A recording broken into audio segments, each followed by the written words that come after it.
नमस्ते। आपको मैं जेंगो का जो प्रोजेक्ट हमने कुकी कटर से क्रिएट किया है उसका फाइल स्ट्रक्चर और उसके कॉन्फ़िगरेशंस दिखाने वाला हूँ। यहाँ पे सबसे पहले हम टॉप पे देखेंगे कि आपको एक एनवायरनमेंट का फ़ोल्डर मिलेगा। ये एनवायरनमेंट जो है आपके जब लोकल के अंदर इमेजेस क्रिएट होंगी तो उसके अंदर ये सारे कॉन्फ़िगरेशंस लोड होंगे। अगर आप लोकल में डेवलपमेंट करते समय अपनी मशीन के ऊपर इसको रन कर रहे हैं तो जो आपकी डॉट लोकल फाइल है इसके अंदर जो फाइल्स अवेलेबल हैं उनके सारे इन्वायरमेंट्स लोड करके देगा।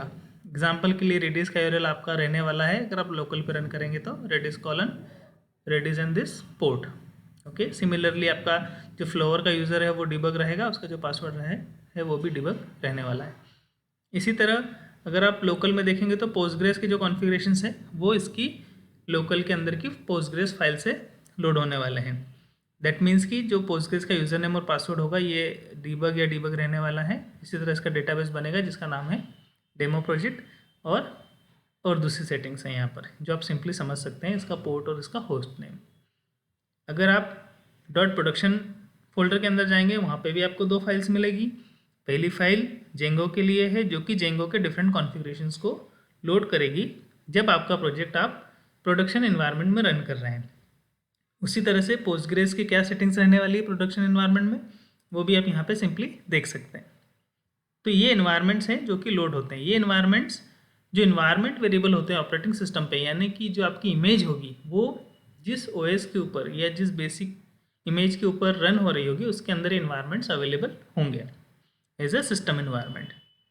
इसके बाद हम चलते हैं कंपोज के ऊपर। आपको पहले भी पता होगा कि जेंगो के अंदर आप लोकल और प्रोडक्शन दोनों रन कर सकते हैं। इस प्रोजेक्ट को दोनों मोड में हम कह सकते हैं कि रन कर सकते हैं इसको, और डॉकर इसको पूरी तरह से कंटेनराइज करता है, यानी कि इसमें जितने भी टूल्स अलग अलग यूज़ होने वाले हैं वो सारे कंटेनर बनकर रन होते हैं आपके इन्वायरमेंट्स में। आप लोकल में कुछ कंटेनर्स रन करते हैं, जब आप उसको प्रोडक्शन में डिप्लॉय करते हैं तो वहाँ पे भी आपको डिफरेंट डिफरेंट कंटेनर्स रन होते हुए दिखेंगे। ओके, कंपोज क्यों ज़रूरी है? कंपोज बेसिकली आपकी इमेजेस को एक तरह से क्रिएट करता है, उसको कॉन्फ़िगर करता है, उस इमेज में एक्चुअली क्या होने वाला है वो सारी डेफिनेशन यहाँ पर होती है। अगर आप डॉकर को पहले से भी जानते हैं तो आपको पता होगा कि आप किसी इमेज को डॉकर फाइल के थ्रू बना सकते हैं। ये आपकी डॉकर फाइल है। यहाँ पे मैं आपको दिखा रहा हूँ कि जेंगो की डॉकर फाइल किस तरह से दिखती है। जब ये इमेज बिल्ड होगी तो ये सारी प्रोसेस इसके अंदर रन होगी। इसके लिए आपको डॉकर थोड़ा बहुत समझना ज़रूरी है, आपको उससे पता चल जाएगा कि ये इमेज कैसे बिल्ड हो रही है। तो सारी इमेजेस जो जेंगो के प्रोजेक्ट में यूज़ होने वाली है वो सारी इसके अंदर रखी होती हैं कंपोज फाइल के अंदर। आप चाहें तो अपनी कोई कस्टम इमेज भी बना सकते हैं और उसको पॉइंट कर सकते हैं अगर आपको कोई चीज़ रन करनी है तो ये था कंपोज फोल्डर। हमने इन्वायरमेंट ऑलरेडी देख लिया। इसके बाद में आते हैं हम कॉन्फ़िगर फोल्डर के ऊपर। कॉन्फ़िग जेंगो में जो लोग पहले से भी काम करते हैं उनको पता है कि settings.py फाइल होती है जिसके अंदर सारी सेटिंग्स लोडेड होती है। यहाँ पे कॉन्फ़िगरेशन में सेटिंग्स नाम का एक फ़ोल्डर है और यहाँ पर अगर आप देखेंगे तो तीन डिफरेंट फाइल्स आपको मिलेगी। यहाँ पर एक और फाइल है टेस्ट की, जो कि आप अगर टेस्ट कर रहे हैं तो टेस्ट इन्वायरमेंट में आप इसको लोड करेंगे। बेस फाइल जो है इसके सारे कॉन्फ़िगरेशंस बाय डिफ़ॉल्ट अवेलेबल रहते हैं तीनों ही इन्वायरमेंट में, चाहे लोकल हो, चाहे प्रोडक्शन हो, चाहे टेस्ट हो। लेकिन आप इनको एक साथ लोड नहीं कर सकते। अगर आप लोकल रन कर रहे हैं तो आपको लोकल प्लस बेस लोड होगा, यानी कि उसके अंदर के कॉन्फ़िगरेशंस लोड होंगे। जब आप प्रोडक्शन में डिप्लॉय कर रहे हैं या रन कर रहे हैं तो इसको आप प्रोडक्शन और बेस को लोड करेंगे। ठीक है, कॉन्फ़िगरेशंस। इसके बाद में आपका जो मेन सोर्स ऑफ प्रोजेक्ट है वो आ जाता है, जो कि डिफ़ॉल्ट जो जेंगो का स्ट्रक्चर है वही है। इसके अंदर कोई डिफरेंस नहीं आएगा, चाहे आप कुकी कटर से बनाए प्रोजेक्ट, चाहे आप जेंगो एडमिन से बनाएं।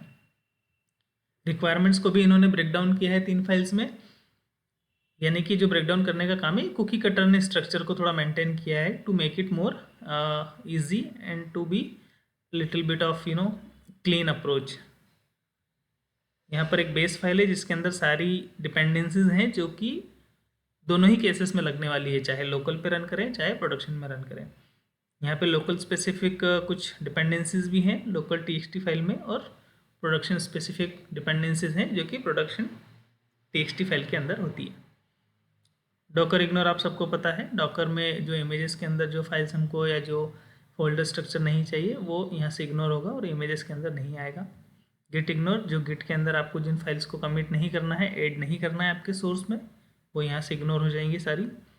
ठीक है, अब हम आते हैं सीधे सीधे डॉकर डेफिनेशन फाइल्स के ऊपर। पहली आपकी फाइल है local.yml, यानी कि कितने कंटेनर्स आप यहाँ पर बना रहे हैं, रन कर रहे हैं जब आप इसको लोकल इन्वायरमेंट में रन कर रहे हैं। इसके बाद production.yml, जिसके अंदर प्रोडक्शन के सारे कॉन्फ़िगरेशंस हैं, यानी कि प्रोडक्शन की सारी सर्विसेज यहाँ पर डिफाइंड है, जितने भी कंटेनर्स, जितने भी इमेजेस आपको यहाँ पे बनानी है। इमेजेस बेसिकली यहाँ पे कॉन्फ़िगर्ड हैं जो अल्टीमेटली कंटेनर्स के रूप में रन होगी। अगर आप यहाँ पे सिंपली देखें तो डॉकर फाइल पॉइंटेड है प्रोडक्शन से। अगर आप लोकल में देखेंगे तो डॉकर फाइल जो है वो पॉइंटेड है आपके लोकल एनवायरनमेंट से। ओके, अगर हम यहाँ पोस्टग्रेस को देखें तो दोनों ही केसेस में सेम ही कॉन्फ़िगरेशन ले रहा है, इसलिए इसने प्रोडक्शन को पॉइंट किया है। लेकिन अगर आप जेंगो देखेंगे तो यहाँ पे आपको लोकल एनवायरनमेंट मिल जाएगा।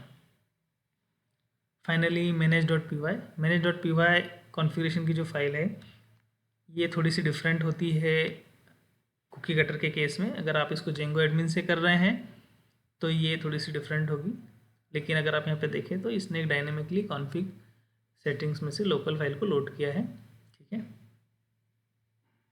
ओके, सो ये था कॉन्फ़िगरेशन, किस तरह से कुकी कटर का प्रोजेक्ट स्ट्रक्चर जो है वो डिफाइंड होता है, क्या क्या उसमें चीज़ें होती हैं। इसको रन करने के लिए चूँकि डॉकर बेस्ड डेवलपमेंट कॉन्फ़िगर्ड किया हुआ है, आपको डॉकर के थ्रू ही इसको रन करना है।